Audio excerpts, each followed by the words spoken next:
దేవుడు తాను ప్రేమించే తన బిడ్డలకు సరి అయినటువంటి మార్గంలో తీసుకొని వెళ్ళాలని ఆశపడతాడు. అయితే ఆయన ప్రజలు మార్గము తప్పి తిరిగినప్పుడు మరి ఆయన ఖచ్చితంగా మరి గద్దిస్తాడు, హెచ్చరిస్తాడు, ఉపదేశముతో వారిని సరైన మార్గంలో నడిపిస్తాడు. అయితే ఎవరైతే ఆ వాక్యానికి మరి విధేయత చూపిస్తారో, ఎవరైతే ఆ వాక్యాన్ని తన మనసులో దాచిపెట్టుకొని ఆ వాక్యములో ఉన్నటువంటి మరి దేవుని యొక్క ఉద్దేశాన్ని, దేవుని చిత్తాన్ని గ్రహించి ఆ విధంగా నడుచుకుని వారు మరి సుఖ సంతోషాలతో వర్ధిల్లుతారు.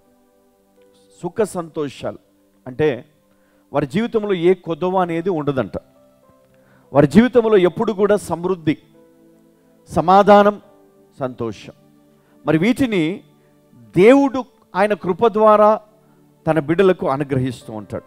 ఎవరైతే ఈ వాక్యానుసారము జీవిస్తారో ఆ వ్యక్తులను దేవుడు ప్రత్యేకంగా మరి వారు పోషిస్తాడంట.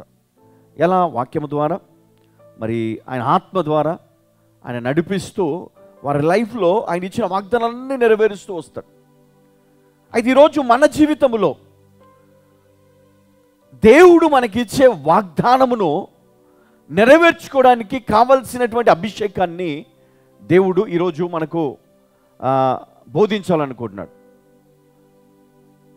అభిషేకం గురించి చాలాసార్లు విన్నాం, చాలాసార్లు ప్రార్థన చేశాము, చాలా ఉపవాస ప్రార్థనలు చేశాము.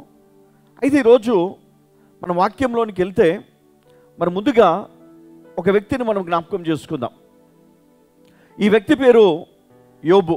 ఇక్కడ 1వ అధ్యాయము 1వ వచనం ఒకసారి చదవండి. ఊజు దేశమునందు యోబు అను ఒక మనుషుడు ఉండెను. అతడు యథార్థవర్తనుడును న్యాయవంతుడునై దేవుని యందు భయభక్తులు కలిగి చెడుతనము విసర్జించినవాడు. దేవుని యందు భయభక్తులు కలిగి చెడుతనమును విసర్జించినవాడు. అతనికి 7 కుమారులను 3 కుమార్తెలను కలిగిరి. అతనికి 7,000 గొర్రెలను 3,000 ఒంటెలను 500 జతల ఎడ్లును 500 ఆడుగాడిదలను కలిగి బహుమంది పనివారును అతనికి ఆస్తిగా నుండెను గనుక తూర్పు దిక్కు జనులందరిలో అతడే గొప్పవాడుగా నుండెను. చాలమ్మా, ఇది మీరు అండర్లైన్ చేసుకోండి. తూర్పు దిక్కు జనులందరిలో ఈయన ఎవరంట? రెండోదిగా యోబు 2వ అధ్యాయం 3వ వచనం. అందుకు యెహోవా, నీవు నా సేవకుడైన యోబు సంగతి ఆలోచించితివా?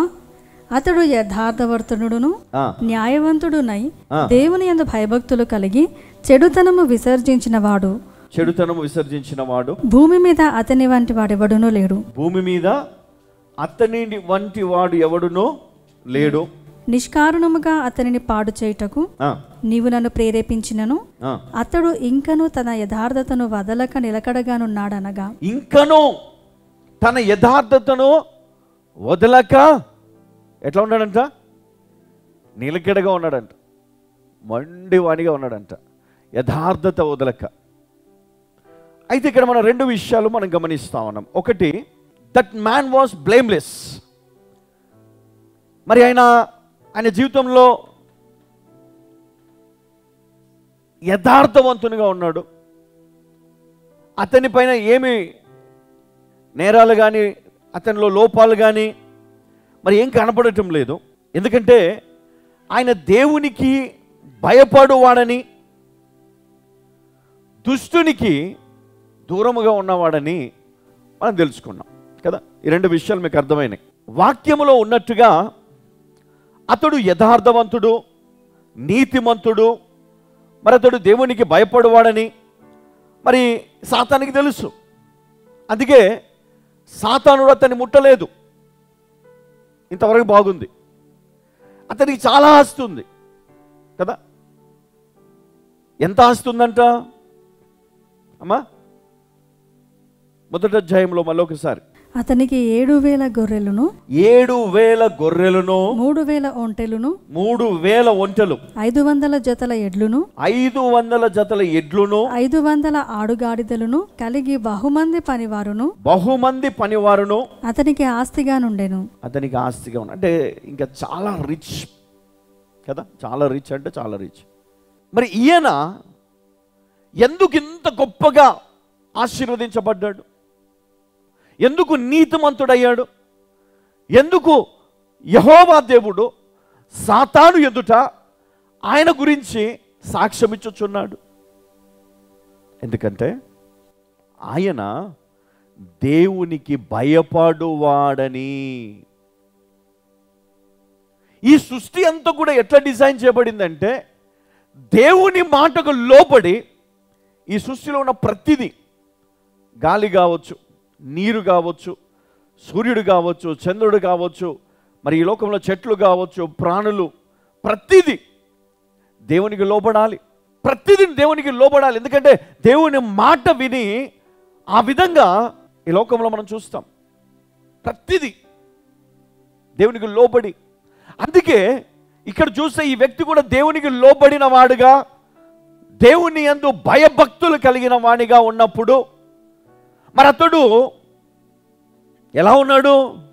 స్థిరంగా ఉన్నాడంట. నీతి విషయంలో, యథార్థత విషయంలో. మరి దేవుడు ఈ విధంగా ఉండాలని కోరుకుంటున్నాడు. మరి అలాంటి వ్యక్తులను, ఆ విధంగా జీవించే వ్యక్తిని దేవుడు ఎట్లా ఆశీర్వదిస్తాడంటే యోబును ఆశీర్వదించినంత. హల్లెలూయా.